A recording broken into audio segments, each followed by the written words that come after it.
Hello everyone. Thanks for watching Edupedia World videos. I am Neeti Saxena and I am teaching the subject Principles and Practices of Management. This particular video covers the planning process. It is the part 4 of module 3. I would recommend you that before going through this video, you should definitely watch part 1, 2 and 3 of module 3 because that covers a lot of details about planning and the types of planning. Before starting with the planning process, summarize certain things for you. When we talk about planning, planning is done at every level, be it the top level, middle level, or the first level. When we talk about the top level management, the top level management is into formulating the strategy of the organization. The strategy of the organization can be defined as the vision and mission of the organization. That where is the company right now? Where does the owners look forward to see the company in the next 10 years? What is the mission? How would the company reach there? What are the end objectives? These are certain things which are decided by the top level managers, and it is called as strategic management. The middle managers look into tactical planning and management by objective. Tactical planning is when they convert the strategic management into smaller parts, or the strategic planning into smaller parts, by defining that how many departments does the organization need to have, which department would be responsible for what type of work. This is called as tactical planning. So when we talk about strategic planning is for 5 years, is for 10 years.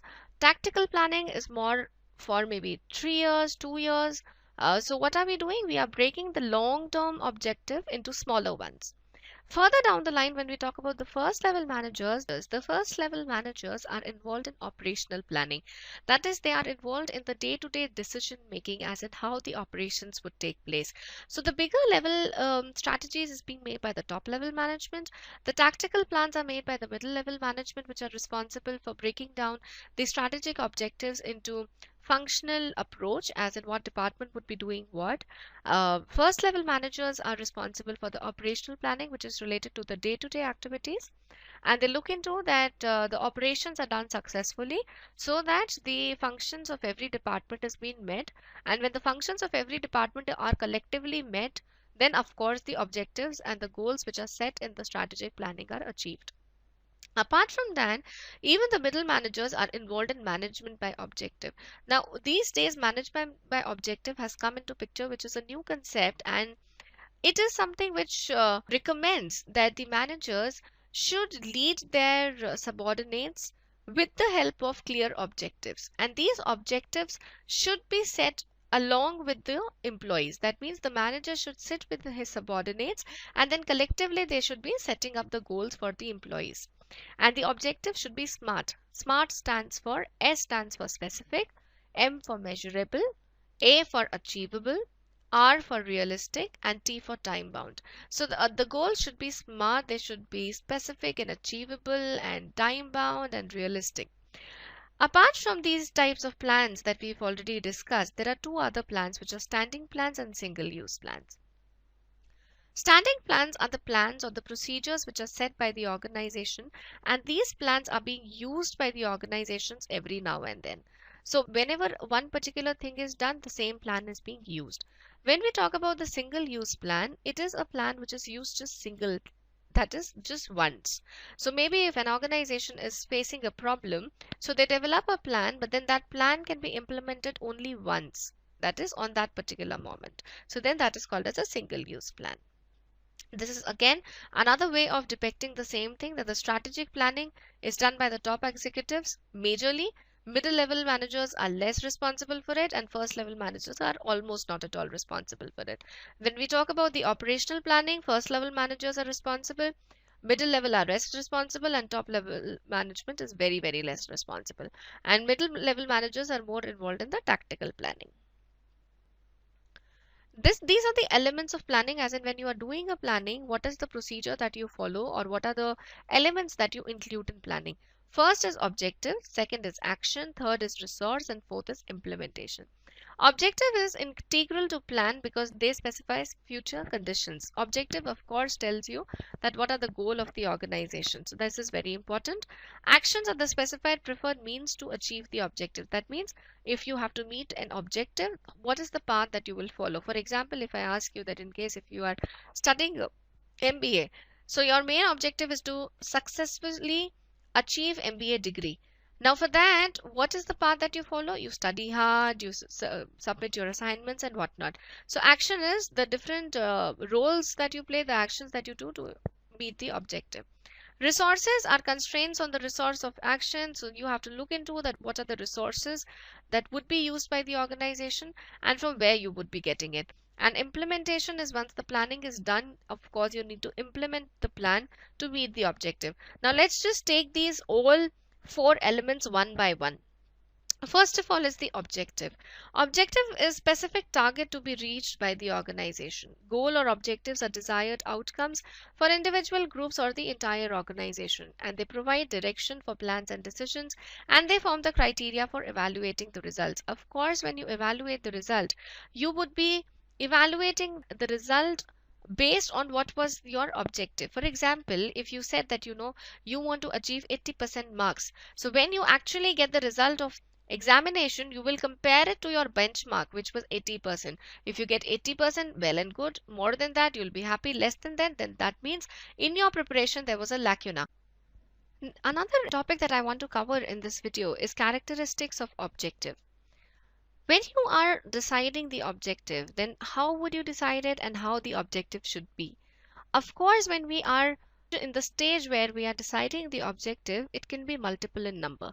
You can have 10 different objectives for an organization. For example, if an organization sets a strategy, it might say in this particular year, maybe we want to achieve target of maybe producing, let's say 10,000 units. The profitability objective can be different. The CSR objective can be different. The HR objective can be different. So when you are setting an objective for an organization, then they can be multiple in number. According to Peter Drucker, 8 areas which need to be covered while setting an objective is market standing, innovation, productivity, physical and financial resources, profitability, managers' performance and development, workers' performance, and public responsibility. So these are certain areas which the management should be covering while deciding the objective. The objective can be tangible or intangible. When we say intangible, it is something which cannot be felt. So that is the intangible objective. Tangible is something which can be seen. For example, tangible can be number of products that were produced, or number of maybe one product was produced, then what is the quantity of the product that was produced. That is the tangible objective. Intangible is the performance. Performance is something which cannot be seen. But of course, you set a target performance. You set a level of performance that this is the performance that we require from every employee in an organization. This performance, which cannot be quantitative or maybe which cannot be felt, which cannot be touched, is the intangible objective. Objectives have priority. When we say that the objectives are multiple in number, then definitely you prioritize the objective, that which is the objective which is most important, and we have to focus on this objective more than the other objectives. The objectives are generally arranged in hierarchy based on the priority and based on the flow that they have to be achieved. For example, if you have 10 different objectives and to meet the 10th objective, you need to first meet 9th, then of course to meet 9th you need to meet 8th objective. So depending upon which objective will fall at what place, then they have to be arranged in a hierarchy. Objectives sometimes clash with each other. Why? Because at times it might happen that you set a particular objective which is related to quantity of the product. You want to increase the quantity of the product, but at the same time you also want to ensure that the quality of the product is very nice. But then maybe the objectives clash, because if you want to produce more quality, then you will have to maybe at times kind of manage with the quantity. So the objectives can clash at times with each other. Why objective setting is important? Because it provides a basis for planning. It acts as motivators for individuals and departments, because till the time your objective is not set, you will not be able to do the operational and the tactical planning, because you do not know where the organization is heading towards. And why is it a motivator? Because all the individuals and the departments know that this is the objective that we have to meet. So the target is fixed. Everyone works collectively to achieve this target. It eliminates haphazard action, because if the objective is not clear, then the people are not clear as in what needs to be done. And when the people or the employees are not clear, then of course you move in a haphazard way.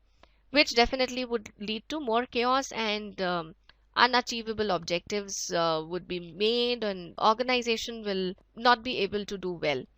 Facilitate coordinate behavior of various groups. Coordinated behavior, why? Because everyone knows what the objective is, everyone knows in which direction they have to move. So then when everyone is putting the effort, it becomes a coordinated behavior, because these efforts would be in the same direction. Basis of managerial control, the objectives once are clear to the managers, they'll be able to control the employees, they'll be able to control the process in a way that everyone is moving in the right direction. It facilitates better management of enterprise, lessen misunderstanding and conflict, provide legitimacy to organizational activities. Because when you're setting objectives, you will definitely keep in mind that what are the legal aspects related to the objective. In case if some legality or legitimacy is related to that particular objective, you might even deviate from the objective then and set another objective. Second element of planning is action.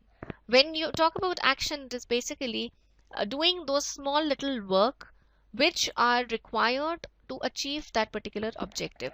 It definitely includes two major things: forecasting and scenario construction. Let's just go through it. Forecasting is the process of using past and current information to predict future events.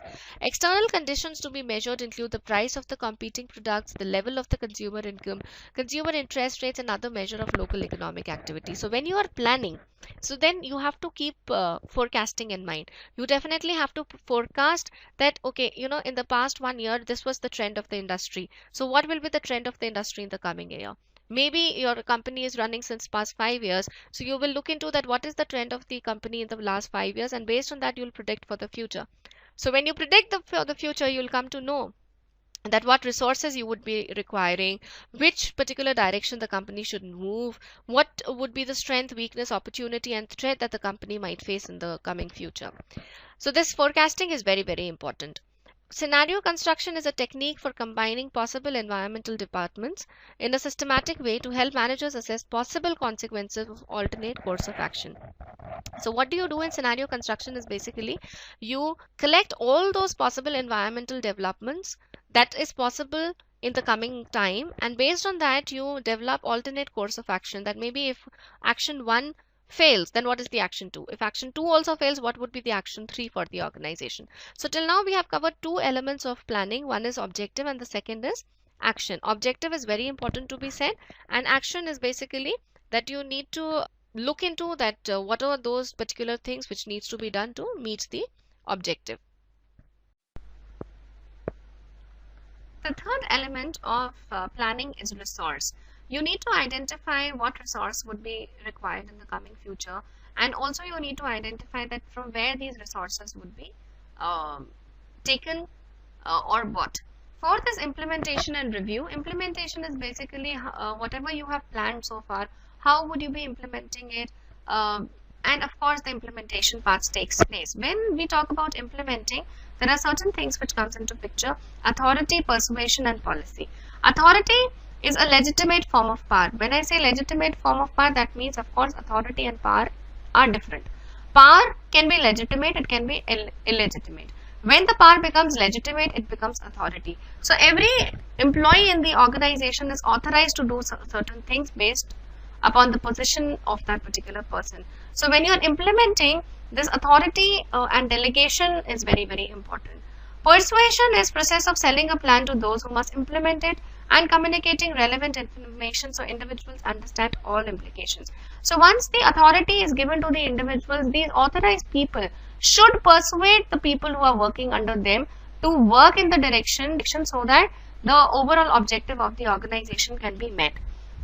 So authority and persuasion are two things which are very, very important for the successful implementation of the plan. Policy is the third thing which is important. When you make a policy, then why are basically policies made? So that in case if something goes wrong, you have a policy book, you have a guideline to which you can refer to. So these guidelines actually give the employees the direction that these are the do's and don'ts of the organization, and this is how you have to move about achieving the goal. When we talk about this policy, the policy should be flexible so that in case if certain situation changes, according to the situation, you can change the policy if required. It should be comprehensive. in very crisp language, all the rules should be mentioned and every aspect, every possible situation should be covered in the policy. It should be coordinated. Why coordinated? Because contradictory rules should not be made. The rules should be all coordinated in such a way that the organization has very clear policy. Policy should be ethical and it should have clarity. Now, we have so far covered planning and the elements of planning. Planning process is very, very important. What is the planning process? Let's just go through the steps. First, review the organization's mission, the purpose of the organization. If the organization is already running, then you need to understand what is the current mission and vision of the organization. Where does the company stand as of now? If the organization is startup, maybe the company has not started yet, so the entrepreneurs, they need to look into that why are they forming this organization? What is the reason behind developing this organization? Once that is clear, then evaluate the available resources. What are the resources that I have? As of now, what is my strength and weakness? Based on that, you will establish verifiable goals individually or with the input of others. Based on whatever finance you have, whatever expertise you have, whatever different resources you have, you will look into the goals that you have in mind. That if you have 10 different objectives, you will pick up one particular objective out of the 10 based on the available resources and based upon why the organization has been formed. So first step is understand the mission of the organization. Second is evaluate the resources. Based upon the mission and resources, you need to define your clear-cut objectives. Once the objective is decided, then you need to evaluate and select a course of action. You need to make an action plan that these are the steps that I'm going to follow to meet my objective.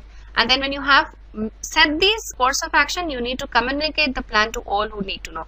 This is something when I talk about authority. When I was talking about implementation of the plan, I mentioned about authority. So you need to authorize certain people that this is how these are certain power which has been given to you according to the planning that has been done by the top management. So when you are giving the power, you need to communicate the plan also. That this is the plan which is being made by the top level management and this is what is to be done by you. Measuring and controlling the progress. Once you authorize certain people to get the work done from the junior people and these people are persuading everyone to move in the right direction, then the top level and the middle level management definitely need to evaluate that whether the employees and the departments are going in the right direction or not. Are they moving together to achieve the goal or not? So that is called as measuring and controlling the progress. And in the end, review results and whether goals are being met. Once the timeline has gone, then you need to sit and evaluate that, okay, I had these particular objectives. Are these objectives successfully met or not? If there is any lacuna, you need to look into that lacuna, that why was that lacuna there? Why it all happened that that particular objective was not met? So I hope this planning process is clear. I'll just summarize it once again for you. First of all, understand the mission. Second, look into your available resources. Based upon the mission and resources, fix up your objective. Once the objective is fixed, then look into the action plan. Draw a particular roadmap which you need to follow in order to achieve the objective. Communicate the action plan to the people who are important in the organization. These people should be authorized that they can persuade other people to work. Then of course keep a continuous or regular check and control on the progress of the employees. And finally, the time ends, then you need to look into that whether the objective was met or not and whether the standard performance that you had in mind was achieved or not. But at the same time, when we say that planning is very, very important, there are little limitations of planning. If you make a particular plan, at times you get rigid. When you see that there is a certain problem which has happened, a certain situation, you need to change and you need to be flexible. But at times it is seen that the organization becomes very rigid and they say we've already planned out and we do not want to change. That thing should not be there. That is the reason when I was explaining planning, I mentioned that the planning and your plan should be flexible. It is time taking, managerial deficiencies. In case if managers are deficient in planning process, of course the organization will go haywire. Uncertainty can't be ruled out fully, because when you're planning, of course there can be certain lacunas which you had missed, certain threats which you did not discuss.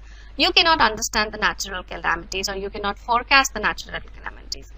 Planning prevents innovation. Why? Because once you've laid down the course of action, then of course you do not give a lot of space to the employees to come up with innovative ideas, because you already have charted down everything and you want just employees to follow it. So then that is wrong. That prevents innovation. So to eradicate this particular limitation, the planning should be a little flexible, and that space should be given in planning that at least the implementation part, the employees can have a say in it. At times, planning gives you false sense of security, because once you've planned, but you had missed on certain weakness or certain threat, but you understand that your plan is superb. So then that gives you a false sense of security. Resistance. Resistance is basically when similar to rigidity. When you make a plan, you become rigid, and when you become rigid, then you resist to change even if you want to.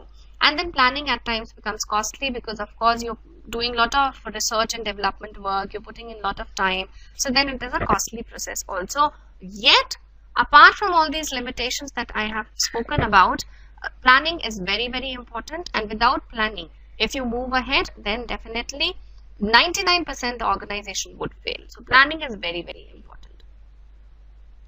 These are the same topics that I have covered. I'll just read out the bullet points for you. Planning may create rigidity.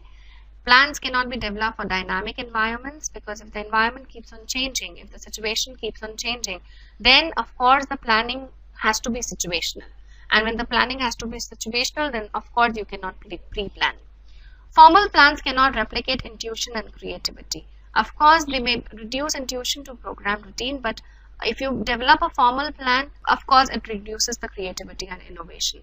Planning focuses managers' attention on today's competition, not tomorrow's survival. Formal planning reinforces today's success, which will lead to tomorrow's failure. So it is very, very important that when you're planning, then of course that forecasting and scenario construction becomes very, very important. You need to forecast what are the different situations that might come in the future, and based on that you need to plan. Thank you so much for watching this particular video. I hope it was clear to you. Looking forward for your interest in the other videos as well. Thank you so much.